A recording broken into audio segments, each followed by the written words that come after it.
77ാമത് can film ഫെസ്റ്റിവലിൽ grand pre പുരസ്കാരം നേടിയ പായൽ കപാഡിയ ചിത്രം ഓൾ വി ഇമാജിനസ് ലൈറ്റ് OTT പ്ലാറ്റ്ഫോമിൽ. പ്രമുഖ OTT പ്ലാറ്റ്ഫോമായ ഡിസ്നി പ്ലസ് ഹോട്ട്സ്റ്റാറിലൂടെയാണ് ചിത്രം പ്രദർശനം ആരംഭിച്ചത്. ഇന്ത്യൻ സിനിമയുടെ ചരിത്രത്തിൽ തന്നെ പുതിയൊരു അധ്യായം കുറിച്ച് കാൻ ഫിലിം ഫെസ്റ്റിവലിൽ ഗ്രാൻഡ് പ്രീ നേടിയ ആദ്യ ഇന്ത്യൻ ചിത്രമാണിത്. 30 വർഷങ്ങൾക്ക് ശേഷം കാൻ ചലച്ചിത്രമേളയിൽ പ്രദർശിപ്പിച്ച ഈ ചിത്രം കേവലം ഒരു അവാർഡിനപ്പുറം ഇന്ത്യൻ സിനിമയുടെ സാധ്യതകളെ ലോകത്തിനു മുന്നിൽ തുറന്നുകാട്ടി.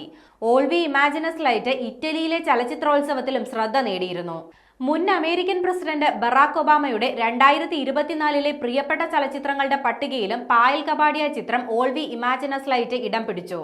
ഫ്രാൻസിലെയും ഇന്ത്യയിലെയും നിർമ്മാണ കമ്പനികളുടെ പങ്കാളിത്തത്തോടെയാണ് ചിത്രം നിർമ്മിച്ചിരിക്കുന്നത്.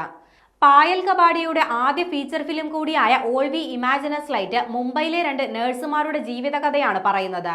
മലയാളികളായ കനി കുസൃതി, ദിവ്യപ്രഭ, അസീസ് നെടുമങ്ങാട് എന്നിവർക്കൊപ്പം ഛായ കദം, ഹൃദു ഹാറൂൺ എന്നിവരാണ് ചിത്രത്തിൽ പ്രധാന കഥാപാത്രങ്ങളെ അവതരിപ്പിച്ചിരിക്കുന്നത്.